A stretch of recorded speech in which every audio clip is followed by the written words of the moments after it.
Today on Rise Up, we begin with highlights from the community, diving into recent posts shared on the Risers official YouTube channel. Next, we move into global news, where we explore major events shaping the world today. Then, Brother Ardijan takes us deeper with a powerful discussion. When is it truly acceptable to disbelieve in a messenger of God? And finally, we're joined live by Sister Beda, who opens up about her powerful and deeply personal journey, one marked by struggle, reflection, and ultimately, transformation. This is Rise Up. Word. Explosive. That's the word. German. D2 bomber. Good morning. Welcome to Rise Up. I'm Alia Halal. Very good morning. Welcome to Rise Up. Irfan Alamkir. And we are excited about today. We are. We were just saying that right before the intro. We have to be. We should be. We should be. There's a lot to be excited about. And there's, as I said, a lot to talk about. Today we have a very special guest coming onto the show who we're going to be interviewing, and that is Sister Beda, as promised.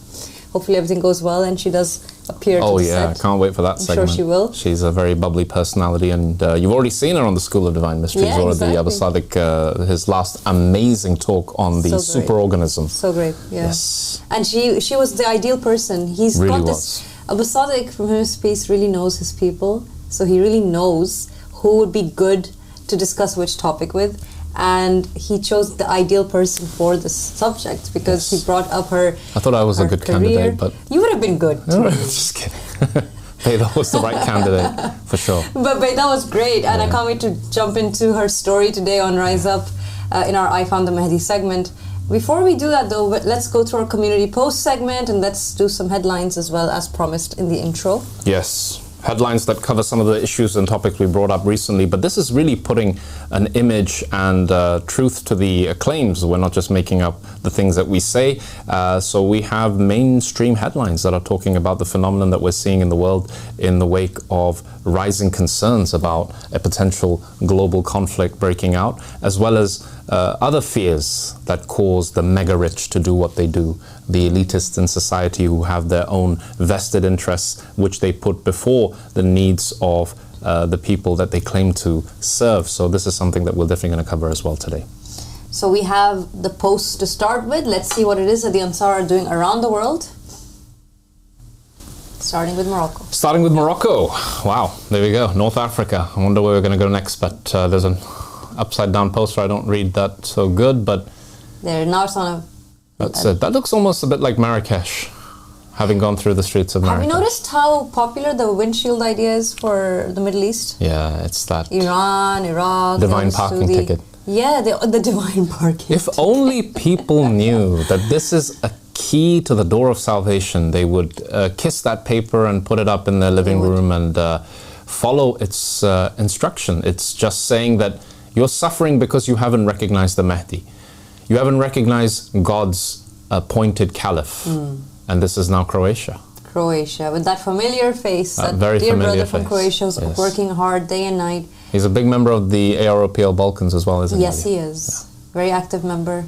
He's very much in touch with our bishop for the Balkans region. I agree. Balkan Sebudi. Balkan Sebudi, is that how you say it? London. God has a message for you. I think that what you said is so true, though, that if people understood, but how can you understand something that you haven't felt yet, or you haven't experienced before? It's like describing the color red, or the smell of a rose. You can't describe it. You just have to experience it. By the way, that image, I have to say, Alia, is this one? Very, very attractive. It just grabs your attention. Like, who is this man with the baby? Yeah, right? What's going on here? It's a beautiful image. And what does it say? God has a message for you. Yeah. Wow. Intense. Very intense. I mean, Londoners are bombarded by all things worldly, but if you can manage to see that QR code, then take advantage of it while you still can, while you still have time. Bus stops, restaurants, high streets. It's not putting that up, or are they looking at it? I think there's somebody putting it up. Oh, that's the best one. Alia. And then Mambarga. Wow. Some memories of your past life. Yeah. It feels like a past life now, It doesn't actually feels like another incarnation. it? Doesn't it? Iran. I was like, smile there on the poster next to the QR code. Yeah, and I love the way people are making it culturally appropriate for their people. They know what jives with the people, and I think that in Iran they're always catering it for their audience, and that's how it should be, because every person who speaks about the glad tidings of the coming of the Mahdi, they do it in their own language, in their own way, and that's what's beautiful about these community posts. Do you want to try reading that? Una revolución mundial. That's how Veronica would say revolución. Yeah. Right? Yeah. There you go. Mundial. And I didn't even get any Spanish lessons. Written on shirt, together we can create a paradise on earth. Wow. I love that. That's a message. By the way, I love the creativity of the Spanish Ansar and the amount of love and passion and zeal that they pour into the missionary works they do. I see it. You can see, can't you? Like each nation has its own way of doing the dawah. You see in Iran the way that the people are doing it very subtly. They're putting the posters up and then they leave because they know it's Iran. You have to be careful there. Morocco's the same. In Spain, however, you'll see little notes that are rolled up and tied up with a little red ribbon and placed in different places. They have that Spanish touch to the way that they give dawah there. Yeah. It's just amazing when you see how people do it, how the brothers and sisters around the world are doing it. We love them all so much for it. Yeah, really. And why don't we get some brothers and sisters together who are at university campuses, which we've had images before on Rise Up, and go and say, libraries, build that superorganism. And then there's a tree on the globe, and the tree has a picture of Abba Sadiq on it, and the tree roots is connecting the entire planet together as one unit. And let's go in that direction, because I really like that analogy of the superorganism, how every part of the human body is actually working together in one direction, and that's the only way we're going to change our situation here on planet Earth. It's possible also that, and actually it is a fact, that people are very distressed and anxious and depressed in general in society these days, and it's very sad. I think the fact that most people can report having some kind of dysfunction or mental issue or having gone through something in life that they can report as being a negative experience that has created some kind of trauma. This is such a sad time in that regard, but it's also an indication of the fact that people know something is missing, because we are reaching that point where the superorganism is a possibility, right? Connecting like that is a possibility. We don't have to be people that are just individuals who are isolated. We can now connect with other human beings and become that superorganism that Abba Sadiq from Him His Peace had mentioned. And if you're not aware of what we're talking about, if you're saying, what are they talking about? What on earth is a superorganism? He did a lecture on that very recently on the Mahdi Has Appeared YouTube channel, and you can check it out in full for yourselves there. But I think that internally people are aware that the possibility is very close now. And there is that feeling of something is missing. And how do we reach that something? And the answer is in the name of Abba Sadiq. Yes. That's where the answer is. In the name of Abba Sadiq. And yes, sorry for throwing out the word superorganism without giving context. That's why Aliev's here. But I found it to be a fascinating metaphor. And it's something that has been spoken about by the previous prophets and messengers in different language and terminology. But now that we have this understanding in the biological field, where we look at the colonies of the bees and the ants, and how even though on the apparent they are separate in their beings, in their entities as creatures, but they still function in one direction behind one imam. And that is the success of every organization. If it's business orientated, or if it's a colony of bees or ants, it takes that leader at the front that is inspired by God through the Holy Spirit, and then the rest of the worker bees fall behind in line and create the superstructure that allows them to develop spiritually, mentally, emotionally, and physically to their best versions of themselves. And without these conditions, I think this was the focus of our last talk, of our last episode, where we said without these conditions, it is impossible to awaken spiritually. You need that guide, that intermediary, that is the doorway to God in order to reach Him. Without that, there is no mission, no purpose, and the colony or the superstructure falls to pieces. And Iblis knows this, and this is why he keeps striking at that umbilical cord that feeds the soul because he knows once he cuts that umbilical cord, it's over for us. So this is something, again, something Abba Sadiq has mentioned before in his episode with Sister Beda, so it'll be really cool to have her on when she comes. Yeah, we'll ask her about that too, and how it was for her to be in the episode and what she thought of it. And by the way, just one more thing before we go on to the next part, which is that the superstructure, or the superorganism, the united one, even though it's made up of different cells, it is one organism. This is something we've experienced. We're living in that system. Absolutely. This is not just a theory that sounds nice. Yeah. This is a tried and tested idea. This is something that we're applying in life. This is a lifestyle. And an alternative to the idea of isolation and loneliness. Yes. Something we're extremely proud of. People, which you have told us so many times is the reason for people suffering in society, and why some of the headlines we see are so sad and tragic, isn't it? Yeah, and a lot of the cause of the negative suffering that we see, the unnecessary suffering that we have in society, is caused by isolationism, which is where you are by yourself and you think that this is the reality of it. And this is actually the biggest cause of suffering, this inability to connect to your soul family. Yeah. The soul family. And there's something inside that knows that there's something wrong. Yeah. And you're alone, and no one understands you, and it's such a sad time. Or maybe there's no one to even misunderstand you. Some people are that unlucky. And it's not meant to be like that. No one is meant to live like that. Let's do this exercise with our audience. Why don't we make it a mission today to say, well, this is our homework, which is that we are going to listen to somebody, not interrupt them, and just for 15 minutes. Now, it seems like a very little time. No, that's difficult. It is crazy. You know, Alia, when I went through my training, we called it in a consultation, when you only have 10 minutes with a patient in primary care in this country, we were told that never forget about the golden minute. And we were like, what is the golden minute? It's that minute where you ask a patient, well, what brings you in today? And then you leave the space. And we were like, golden minute, that's nothing. You know? And then we were put through these recorded consultations, and we interrupted the patient in the first 15 seconds, 30 seconds, 45 seconds, and there was only 1 or 2 people that waited for an entire minute. Yes, because in our minds, we've been listening for a minute.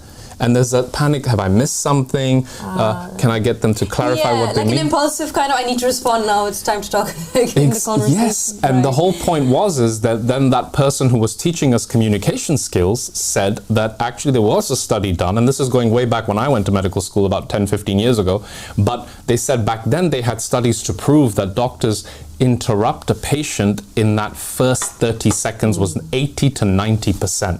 So, leaving that space for somebody to communicate actually is so crucial. And just being a vessel of awareness, of presence, to listen to somebody, to really take it in, basically. To really get into their shoes. And by the way, it's a very, very satisfying experience as well.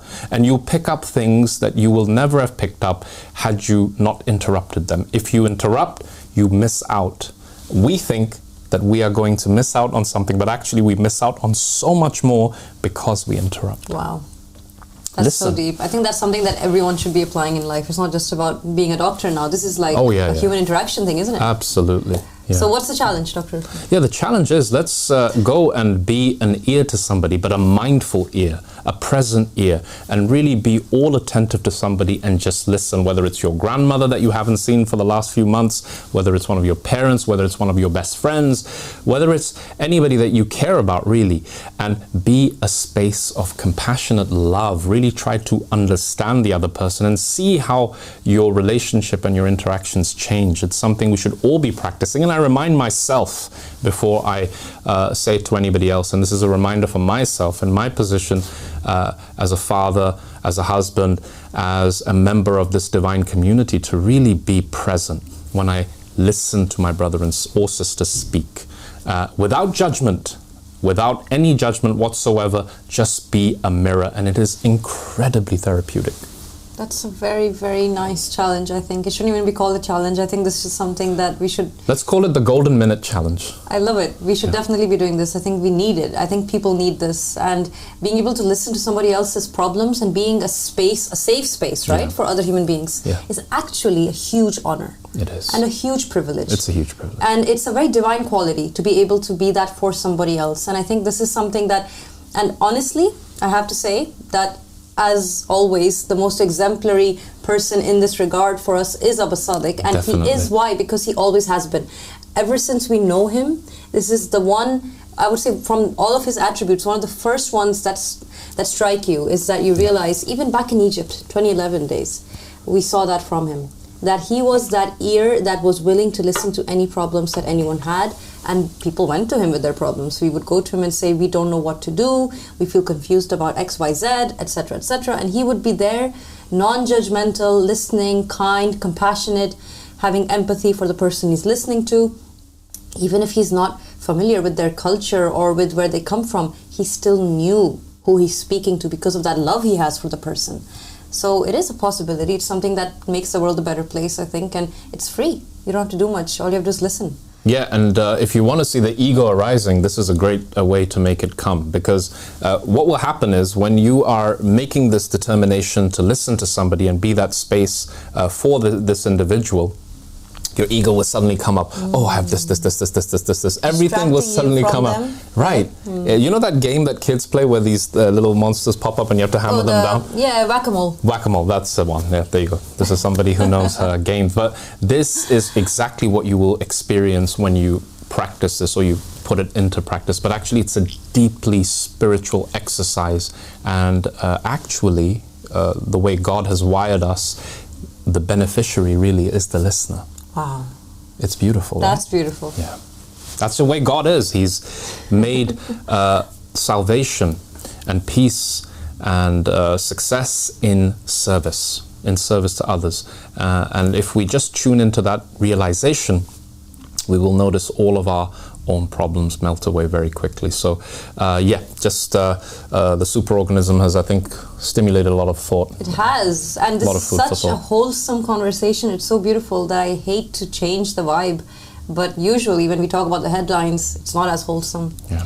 Maybe we can do a 1 minute silence on Rise Up. Just stare at the cameras for 1 minute.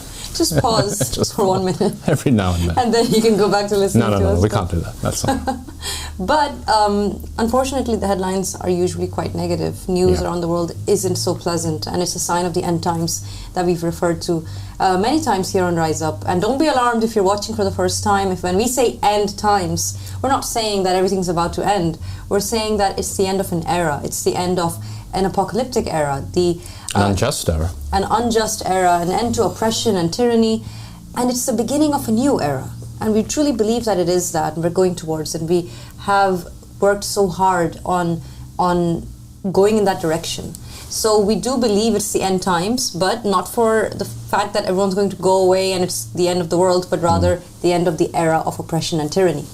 And one of the signs of those end times is the fact that the news is quite bleak and quite sad. And I think it's necessary that we do look at the headlines sometimes, because it keeps us aware of what's happening, really. It's quite drastic, actually, if you look at it. And people sometimes forget. We go into our little bubbles, in our little hamster wheels, and we think to ourselves, if I'm okay, everyone must be okay. But it's not the case, and we must remind ourselves of that. Yeah, we must remind ourselves of the fact that there are people who are haves and the have-nots. And the people who have, they have too much. They have way beyond what they need, way beyond what their share is. And this is why poverty exists on planet Earth. The system is completely wired in favor of the few to the detriment of the majority. And when I say majority, I mean over 99% of the people. That's crazy. My goodness. I mean, when you really break it down, the statistics are shocking. Abba Sadiq discusses them in The Goal of the Wise. He says, look, if you look at the way society is and you think it's a success, then you have a serious problem, or you have your head buried in the sand. Of course, he doesn't use these words, but that is the indication that there are certain metrics that we can use to judge how successful a society is. And when you look at how skewed wealth distribution has become, it really does raise alarm bells. And this is what happens in all societies before their downfall, in that the wealth is distributed into such a tiny percentage of the population that eventually something happens that causes a catastrophic downfall. And this is something that I think this next headline aptly demonstrates. Yeah, let's go ahead and throw that on the screen and see what Dr. Irfan's going to talk to us about today. Yes, let's get it up on the screen. So this is the one.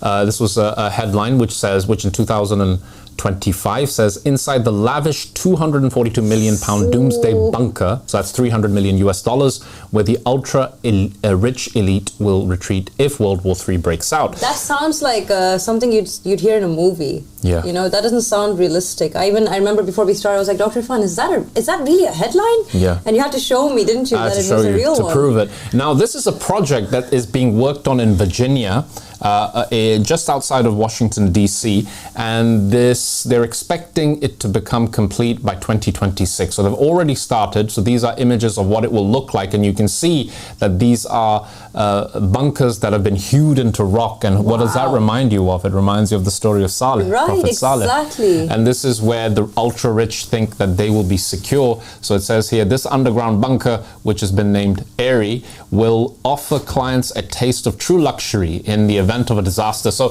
they're not just looking for mere survival, they're looking for a luxurious survival. They want their standard of living to remain as high as they can possibly keep it. Yes, so while people on the outside are dying from nuclear waste and fallout, they're not just surviving, but they are living in luxury that the common man can barely imagine. Look, they are building bowling alleys into these mountainous kind of regions. Is that actually a bowling alley?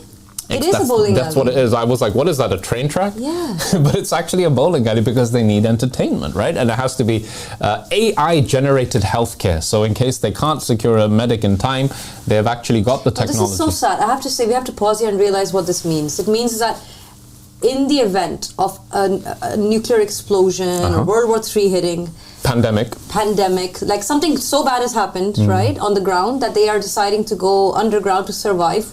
Fair enough, people want to survive. Yeah. But if you have the means to have AI-driven healthcare, exactly, why can't we have that right now for everyone? Why can't these individuals get together and say, hey guys, we aren't there yet, let's just make life good for each other? You know, Alia, this reminds me of what happened in the very famous incident of the Titanic, where in the Titanic, this is actually a true story, and they showed this in the movie as well, is that they had boats that were enough for about half of the ships, because they thought it's the unsinkable ship. They were saying that God himself can't sink the ship. So they had enough of these boats, safety boats, in case there was a tragic accident, for half of the people in the ship. And these boats were capable of carrying 60 people. 60 people could fill, they had been tested. 60 men could get on these boats and they would not sink. Right.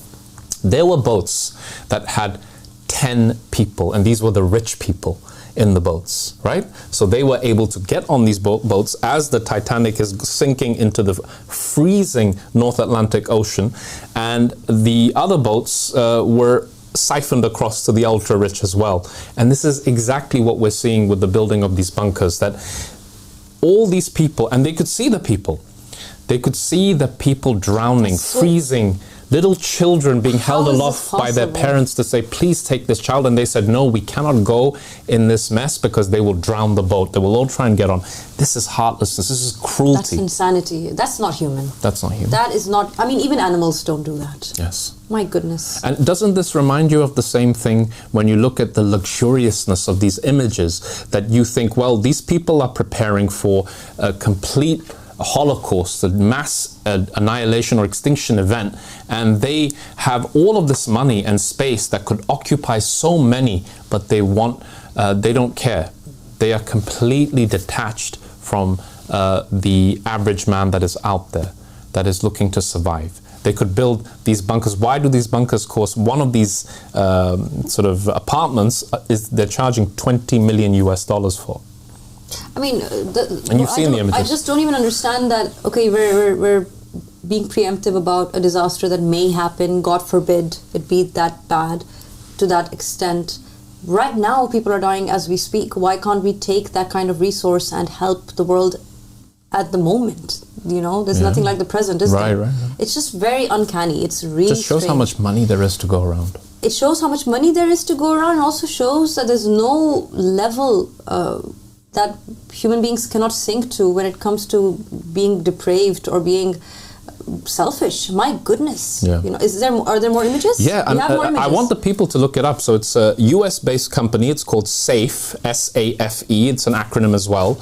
And they're the ones who unveiled this plan to build this, what they call a luxury fortress. And it is designed to be a bunker that will house 625 of the world's wealthiest people in the event of a expected global disaster. So yeah, these are all the images that they are planning on building, and this is, by the way, also happening in some other countries that we know very, very well, which is, one of them is New Zealand, because it is like a self-sufficient environment. Right. It is far away from any other kind of civilization. It's self-sustaining, isn't it? Yeah. And there have been very famous people who are one of the co-owners of PayPal has built himself a bunker there. The Facebook owner, Mark Zuckerberg, has a bunker in New Zealand, yes. And the people know about it, and because there are huge sites being designated for bunker building in New Zealand, and the New Zealanders like, what the heck hide that, can you? is going on? Right, it has to come out in the news. Wow, look at that. And again, opulent luxury is what it represents. And that's the, that's what I was just reading. the design is beautiful. Yeah, it is. It's gorgeous. You've got to give it. But it's you got to give it that much. It's uncanny. Why? Because it's being done in the face of disasters. Yeah. So while people are suffering and essentially dying in the most horrific ways outside, you'll have people inside saying, "What a lovely wall and what a nice door," and that's what's creepy about it. It's just the heartlessness of it, right? Yeah. The callousness of it. Callousness, that's the word. Also, the impression and image that these people have of God. They think that God is not aware of this. Or not able to reach you in a bunker. Right. This is the impression that they have, and that's why they can do things like this. I mean, check out that place. That's better than a 5-star hotel, no? To be honest, it is. I don't think I've seen a hotel that looks like that. That looks amazing. So this is There's artwork on the walls. Yeah. It's just wow. I don't know what to say. I think the word callous is the right word, the one that you used. But they forget about the story of Qarun, of Korah. What happened with Korah, who had burdened camels that were breaking their back trying to carry his treasure? The earth swallowed him up. What about all of these verses in the Bible and the Quran that talk about hoarding? And if this isn't hoarding, what is? What about Pharaoh with his incredible mansion and everything that he had, all of Egypt under his thumb? Everything got stolen away from him simply because of his arrogance in front of God and defying the messenger that God had sent him. Yeah, I mean, this is a reminder, isn't it, for us to contemplate on previous disasters, like the Titanic, that God himself could not sink this ship, like the Challenger, the famous NASA project, which is the Challenger because it's challenging the gods. Oh God! Right? Do we have to get offensive to God while we do these? This is the same exact thing. It is literally saying to God. There's no need to get so rude, isn't there? Yeah, this is rudeness to the highest extent, and it's callousness and selfishness. And they think that they can run away from the decree of God, but this is something that God has proven over and over again. You cannot escape him. If this is what you're trying to do, you are showing God the finger, essentially, by doing things like this. Insolent. While your fellow, imagine, you're exactly right, people are starving to death and they're building something in the event that they will be starving to death and they will be dying. So let's make sure there's artwork on the walls and there are bowling alleys so we don't get bored. Yeah. The thing is, I think what this shows though, and we have to give it to them, what that shows is there is a glue that is tying together many different kinds of people who are involved in this incredible project. And that glue is money, right? It's wealth, it's greed. And it's a strong force that can tie together people and buy loyalty. It can buy people's loyalty because they have wealth. It's incredible, but it works. And people are using it and they are getting together and they're doing things which are selfish as a superorganism. This is what these people are doing. They have something that pulls them together, that they worship, that they all revere, and it's enough to make them work towards a single goal and make sure it's done so well. And they really put everything they have into it. And this is possible, as we can see. but why can't we make it possible for something good? Why don't we make it possible for something good? And instead of making money, the glue that ties us together, why don't we use love? Why don't we use faith? Yes. And that is possible. There are more good people in the world than people who would do something like that. And we do believe that with the right opportunities, people actually would get together and they would say, you know what, humanity first, humanity before everything, humanity before war, humanity before religion, humanity before my different school of thought. It doesn't matter. As long as we have that principle, we can unite. Because I'm sure a lot of these people don't believe in the same things and they're all working on that project, but they do all believe in money. Yeah. So if we all believe in one thing as well, and we get together and we work hard, can you imagine what we could achieve? Yes. Can you imagine what Abu Sadiq could achieve with $300 million? For the world. Yeah, for the humanity, world. To create something that not for 625 people. Exactly, for much more than that.